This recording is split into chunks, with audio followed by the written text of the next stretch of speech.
मित्रों, आप सभी लोगों का हार्दिक अभिनंदन, स्वागत। सबको मेरा नमस्कार। मैं पंडित गोपाल दत्त उप्रेती। आपको वर्तमान में पता होगा कि श्राद्ध चल रहे हैं जो 18 सितंबर 2024 से शुरू होकर के 2 अक्टूबर 2024 तक चलेंगे। तो मित्रों, कल की वीडियो में आपने देखा कि 18 तारीख को पूर्णमासी का श्राद्ध और मध्याह्न के बाद प्रतिपदा का श्राद्ध था। आज 19 तारीख को द्वितीया का श्राद्ध है।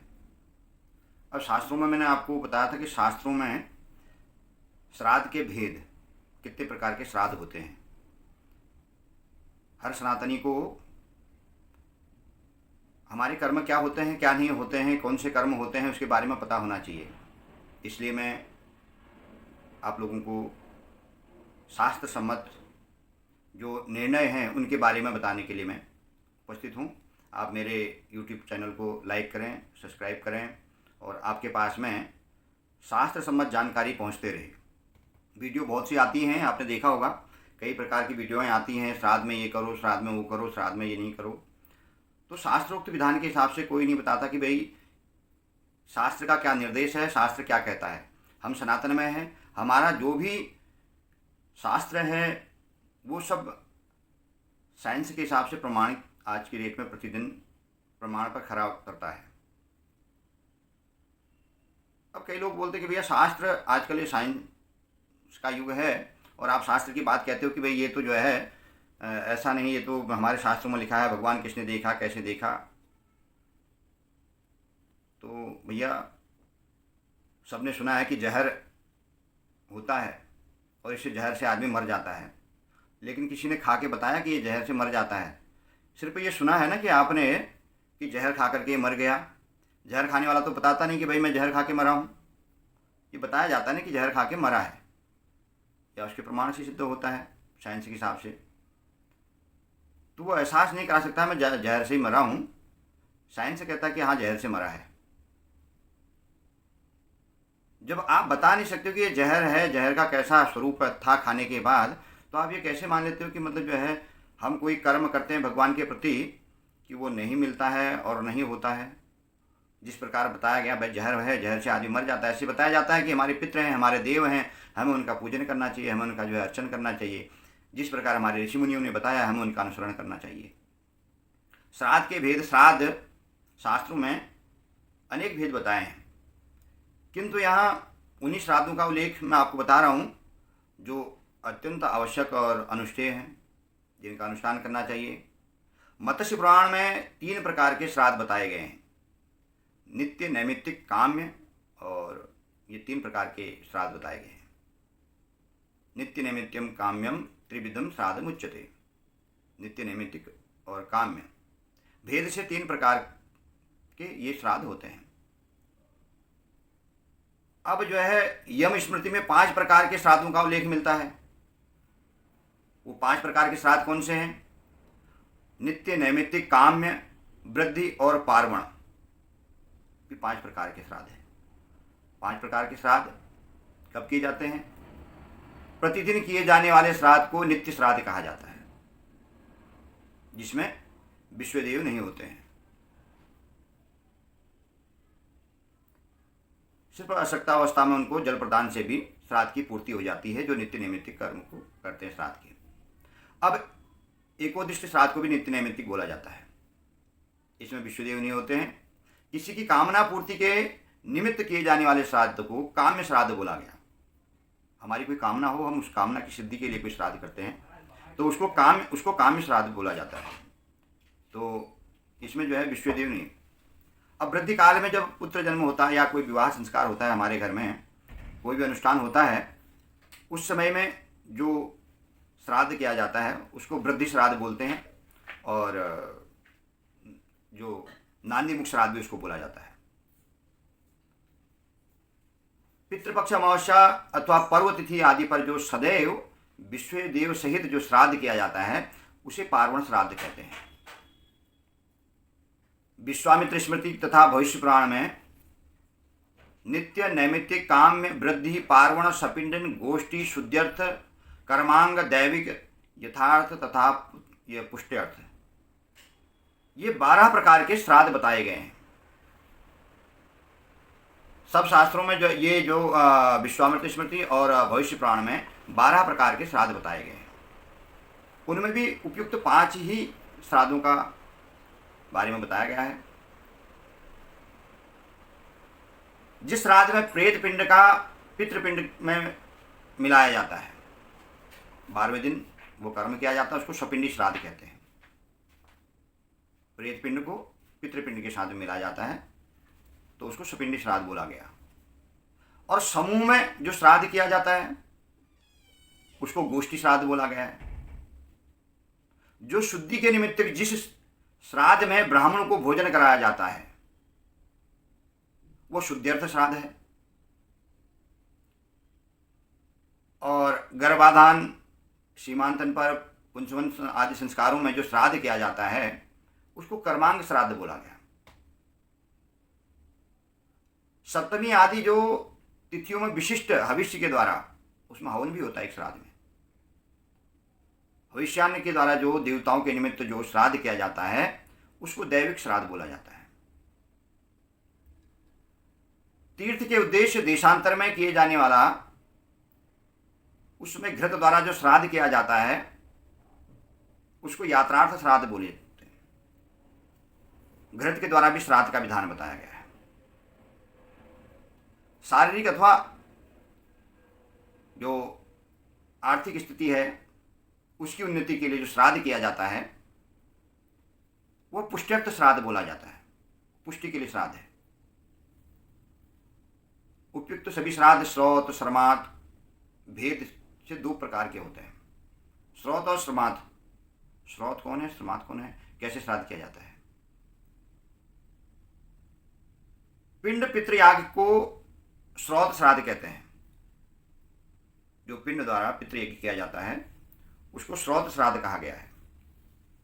जो एकोदिष्ट पार्वण तीर्थ श्राद्ध से लेकर के मरणांत तक जो श्राद्ध किया जाता है उसको स्मार्त श्राद्ध बोला गया है। तो ऐसे तो श्राद्ध जो है कई प्रकार के, कई दिन करने के श्राद्धों का विधान बताया गया है। श्राद्ध के कितने अवसर होते हैं वर्ष भर में, आप कितनी बार श्राद्ध कर सकते हैं? श्रौत और श्रमात श्राद्ध जो उनमें कौन से हैं? 96 श्राद्ध बताए गए हैं। 12 महीनों की 12 अमावस्या होगी। सतयुग, त्रेतायुग से लेकर के 4 युगों का हो गया। और युगादि तिथियां हो गई। मनु के आरंभ के 14 मनवंतर मनवादी तिथि हो गई 14। 12 महीनों की 12 संक्रांतियां होंगी। 12 महीनों के 12 वैधृति योग हो गए। और 12 जो है व्यतिपात योग हो गए। 15 दिन यह महालया श्राद्ध हो गया जो अभी पितृपक्ष चल रहा है, इसको महालया श्राद्ध भी बोलते हैं। 5 अष्टका श्राद्ध हो गए, 5 अनवष्टका तथा 5 पूर्वेर्धु। ये 96 श्राद्ध के अवसर हैं। वर्ष भर में 96 ये जो है आप श्राद्ध कोई करना चाहे तो इन तिथियों में भी श्राद्ध होते हैं। और इस प्रकार मृत्यु तिथि पर जो पितृपक्ष में और तिथियों में अगर नहीं भी करें, कई जगह प्रचलन है कि जो मृत्यु की तिथि होती है साल भर में, किसी भी महीने की किसी भी तिथि को अगर मृत्यु हुई है ठीक साल भर के बाद में उसी तिथि पर जो है श्राद्ध होता है। और दूसरा श्राद्ध जो है ये जो पितृपक्ष में श्राद्ध आते हैं जिनको महालया पक्ष भी बोला जाता है, पितृपक्ष बोला जाता है, तो इनमें 2 बार तो श्राद्ध करना चाहिए। लेकिन कई जगह श्राद्ध 2 बार का नहीं, एक ही बार करते हैं लोग। और उसमें भी कई बार जो है अमावस्या को दे दें, आलसवर। अधिकांश लोग तो जो है श्राद्ध को व्यर्थ समझ करके ही नहीं करते हैं। ये तो व्यर्थ की बातें हैं, कौन करेगा आजकल आधुनिक युग में। कुछ लोग जो है सब करते हैं, हम भी कर लेते हैं। श्रद्धा कुछ नहीं है, बताया है श्राद्ध करना है, उसी हिसाब से कर लेते हैं। अधिकांश लोग सोचते हैं कि हमारी रस्म रिवाज है श्राद्ध करना, तो श्राद्ध कर लेते हैं उस बहाने। लेकिन वस्तुतः जो श्राद्ध है, श्राद्ध का मतलब ही श्रद्धा है।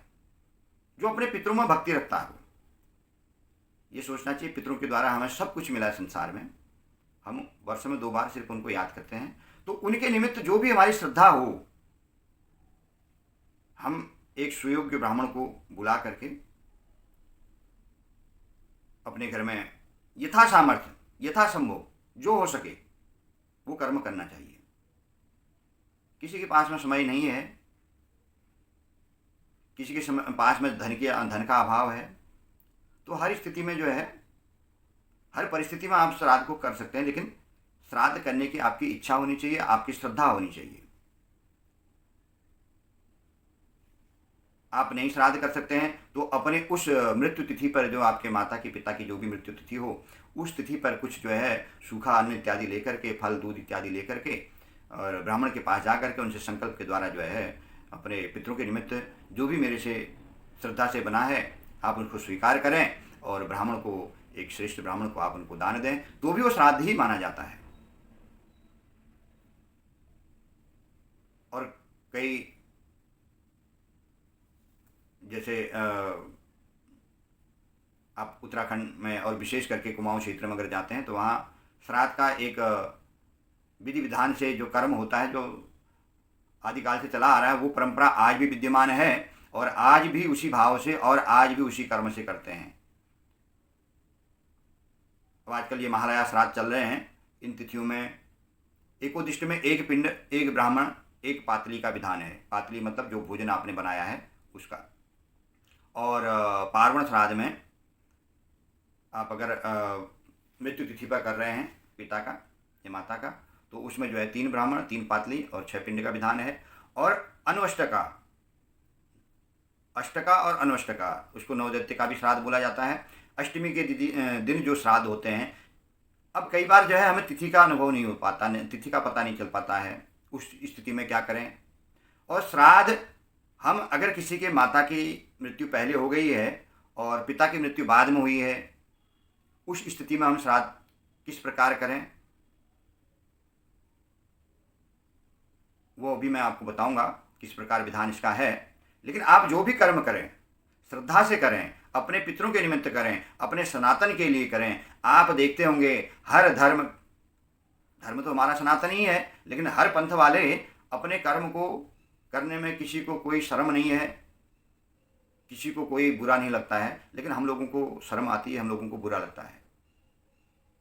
हम लोगों को अपने पीछे झांक के देखना चाहिए कि हमारे पूर्वज हमारे लिए क्या छोड़ के गए हैं, हम क्या थे और क्या हैं। हम संसार में कभी विश्वगुरु थे, जो हमारी संस्कृति से ही विश्व की जो शाखाएं फैली हैं वो भारत भूमि से ही फैली हैं। तो इसलिए अपने संस्कारों को जीवित रखें, हमारे सनातन के संस्कार जीवित रहें, और हर व्यक्ति तक एक छोटी छोटी जानकारी पहुंचाएं, ये मेरा प्रयास रहेगा। इसलिए मैं आपको श्राद्ध का एक एक विश्लेषण करके बता रहा हूँ, क्योंकि आपको किसी के बारे, कोई दूसरा धर्म वाला आपके बारे में बताता है, तुम तो श्राद्ध में लगे, तो ये करते हो वो करते हो, इससे क्या होता है। आपको पता होना चाहिए इसका क्या महत्व है, कैसे किया जाता है, इसका करने का क्या फल है। वो आने वाली वीडियो में मैं आपको सब बताता रहूँगा। आप मेरे चैनल को लाइक करें, सब्सक्राइब करें, और नई नई वीडियो के बारे में, और जो भी प्रभु ने हमारे को ज्ञान दिया है शास्त्रों से, जो हमने पढ़ा है, मेरा प्रयास रहेगा कि आप लोगों तक पहुंचाऊं, और आप लोग सपोर्ट करें कि मेरे द्वारा जो वीडियो बन रही हैं आप उनको श्रवण करें, और अपने जीवन में उनको जो है, आपको कोई पंडित जी आए, कई वीडियो देखने को मिलती हैं, किसी को जो है मंत्रों का उच्चारण नहीं आता है और पूजा कर रहे हैं, लाखों रुपये ले रहे हैं।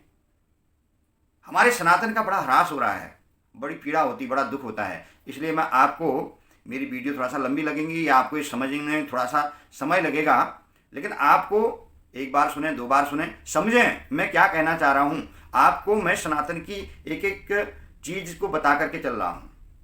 हमारे शास्त्रों में जो चीज़ें हैं वो शास्त्रों तक सीमित रह गई हैं। अभी कुछ दिन पहले मेरे पास में कोई एक जानने वाले आए थे जन्मपत्री दिखाने के लिए अपने लिए, तो ऐसी बातों में तो मैंने कहा, तो वो कहने लगी, पंडित जी मैं सुनती हूँ कई बार जो है कलयुग बड़ा ऐसा है वैसा है, तो क्या कलयुग आ गया है अभी? अब बताओ, उनकी उम्र 50 के आसपास है और वो मल्टीनेशनल कंपनी में अच्छी जॉब करती हैं, और मेरे से पूछ रहे कि शब्द की पंडित जी कलयुग आ गया है। क्या अभी कलयुग आ गया है या नहीं आया? मैं सुनती हूँ जैसे कलयुग आने वाला है, तो कलयुग में ऐसा होगा वैसा होगा। तो अब ये आप सोचिए कि हमारा सनातन का कहाँ ह्रास हो गया, किसकी कमी है? शास्त्रों में जो चीज़ थी हम तक कुछ पहुंची नहीं, कुछ पहुंचाई नहीं गई, और कुछ जो थी तो इस तरीके से तोड़ मरोड़ करके पेश करी गई, तो हम उसी को सत्य मान बैठते हैं। और हमारी आदत वैसी हो गई है जो शॉर्ट में काम हो जाए, पर जल्दी कर दो, तो वो स्थिति मेरे द्वारा नहीं हो पाएगी। मैं जो भी आपको वीडियो बनाऊंगा शास्त्र के हिसाब से एक एक चीज़ें बताऊंगा, वो आपने आपका निर्णय है कि आप अपने जीवन में उसकी जानकारी कितना रखना चाहते हैं। और मैं तो हर सनातनी से यही निवेदन करूंगा कि भैया आप लाइक करें, सब्सक्राइब करें या न करें, सिर्फ वीडियो सुने तो अपने जीवन में कहीं ना कहीं थोड़ा बहुत उसका अनुभव अवश्य करें। यही मेरा सबसे निवेदन है, और यहीं पर मैं अपनी वाणी को विराम देता हूँ। आज की वीडियो यहीं पर संपन्न होती है। कल मैं आपको बताऊंगा कि किस प्रकार जो है तिथियां आगे पीछे हो जाती हैं, तो उसमें श्राद्ध का क्या विधान है और कैसे पार्वण करना चाहिए, कैसे एकोदिष्ट करना चाहिए। श्राद्ध पक्ष चल रहे हैं तो श्राद्ध के बारे में जानकारी दी जाएगी। आगे को जैसे जैसे व्रत त्यौहार इत्यादि आते रहेंगे, हर चीज़ की आपको जानकारी मिलेगी। आप लाइक करें, सब्सक्राइब करें। सबका धन्यवाद, नमस्कार।